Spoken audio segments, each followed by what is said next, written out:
It's a space race, definitely. Wealthy nations are carving up space and its riches while leaving other countries behind. This by Theodora Ogden, Research Fellow, Emerging Space Countries, Arizona State University, on The Conversation. Satellites help run the internet and television and are central to the Global Positioning System GPS. They enable modern weather forecasting, help scientists track environmental degradation, and play a huge role in modern military technology. Nations that do not have their own satellites providing these services rely on other countries. And for those that want to develop their own satellite infrastructure, options are running out as space fills up. I am research fellow at Arizona State University, she says, studying the wider benefits of space and ways to make it more accessible to developing countries. Inequity is already playing out in access to satellites. In the not so distant future, the ability to extract resources from the moon and asteroids could become a major point of difference between the space haves and have-nots. As policies emerge, there is a risk that these inequities become permanent. Where to park a satellite? Thanks to the rapid commercialization, miniaturization, and plummeting costs of satellite technology in recent years, more countries are able to reap the benefits of space. CubeSats are small, cheap, customized satellites that are simple enough to be built by high school students. Companies such as SpaceX can launch one of these satellites into orbit for relatively cheap, from $1,300 per pound. However, there are only so many places to park a satellite in orbit around Earth, and these are quickly filling up. The best parking is in geostationary orbit around 22,250 miles above the equator, that's 35,800 kilometers. A satellite in geostationary orbit rotates at the same rate as Earth, remaining directly above a single location on Earth's surface, which can be very useful for telecommunications, broadcasting, and weather satellites. There are only 1,800 geostationary orbital slots, and as of February 2022, 541 of them were occupied by active satellites. Countries and private companies have already claimed most of the unoccupied slots that offer access to major markets, and the satellites to fill them are currently being assembled or awaiting launch. If, for example, a new spacefaring nation wants to put a weather satellite over a specific spot in the Atlantic Ocean, that is already claimed. They would either have to choose a less optimal location for the satellite or buy services from the country occupying the spot that they want. Orbital slots are allocated by an agency of the United Nations called the International Telecommunication Union. Slots are free, but they go to countries on a first-come, first-served basis. When a satellite reaches the end of its 15 to 20-year lifespan, a country can simply replace it and renew its hold on the slot. This effectively allows countries to keep these positions indefinitely. Countries that already have the technology to utilize geostationary orbits have a major advantage over those that do not. And while geostationary orbital slots are the most useful and limited, there are many other orbits around Earth. These too are filling up, adding to the growing problem of space debris. Low Earth orbit is around 1,000 miles, that's 1,600 kilometers above the surface. Satellites in low Earth orbit are moving fast in a highly congested environment. While this may be a good place for Earth imaging satellites, it's not ideal for single communication satellites like those used to broadcast television, radio, and the internet.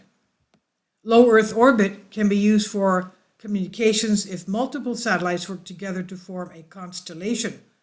Companies like SpaceX and Blue Origin are working on projects to put thousands of satellites into low Earth orbit over the next few years to provide internet access across the globe. The first generation of SpaceX Starlink consists of 1,926 satellites, and the second generation will add another 30,000 to the orbit. At the current rate, the major space players are rapidly occupying geostationary and low Earth orbits, potentially monopolizing access to important satellite capabilities and adding also to space junk. Access to resources in space. Orbital slots are an area where inequity exists today. The future of space could be a gold rush for resources, and not everyone will benefit. Asteroids hold astounding amounts of valuable minerals and metals.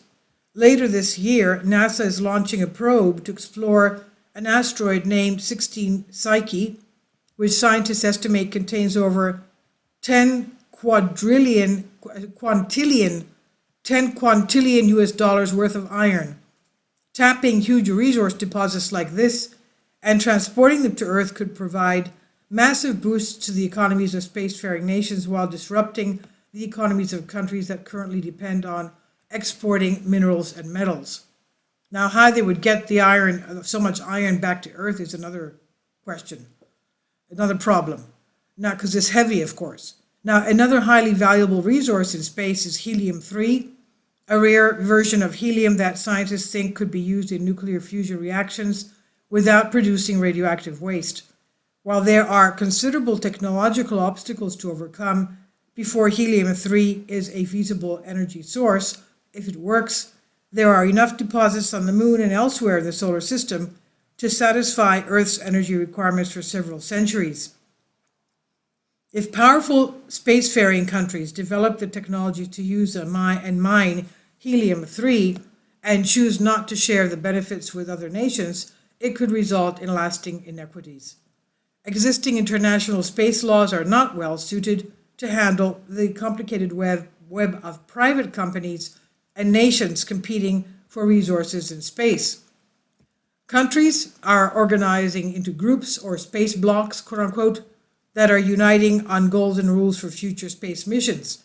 Two notable space blocks are planning missions to set up bases and potential mining operations on the moon, the Artemis Accords, led by the US, as well as the joint Chinese and Russian plans. Right now, the major players in space are establishing the norms for exploiting resources. There is a risk that instead of focusing on what is best for everyone on Earth, competition will drive these decisions, damaging the space environment and causing conflict. History shows that it's hard to challenge international norms once they are established. Moving forward, access to space is critical for the functioning of a modern nation. Space access will only become more important as humanity rapidly advances towards a future of space hotels and colonies on Mars. The 1967 Outer Space Treaty, the founding document of space law, says that space should be used, quote, for the benefit and in the interests of all countries, end quote. The policies taking shape today will dictate whether this is the case in the future. So this is by Theodora Ogden, Research Fellow, Emerging Space Countries, Arizona State University, on the conversation, Creative Commons. Please leave your comments and thank you for your support. Kindly support my Patreon account.